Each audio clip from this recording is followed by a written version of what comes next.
Now, let me show you how you can delete a course in a Duolingo on your Android phone. So this is a Galaxy Fold, but obviously it's going to work on different phones as well. But you can get to the Duolingo app like this. And as you can see, I'm inside of the regular course look, or the view where I just go through the lessons. But in order to actually manage your courses, you don't click on this button in the top left, because in here you can only switch between them, but from this view you are not able to delete the courses.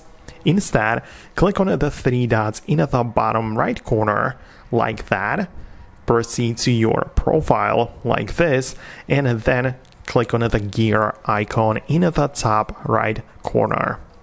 This gets you naturally to the settings, where among some other things we can go to our courses as well. So as you can see, we have the courses menu like that, and as you can see, I have plenty of them currently active. So you can see I can delete, for example, this one, right? It's going to ask me if I'm sure about it. I'm going to click on continue, and it's now going to be removed. Obviously you can remove as many as you want, and now we have successfully removed the courses from Duolingo. So that's how it works. Let me know in the comments below if you managed to find it on your device. Hit the thumbs up and subscribe if it worked, and I'm gonna see you later in the future uploads in the future.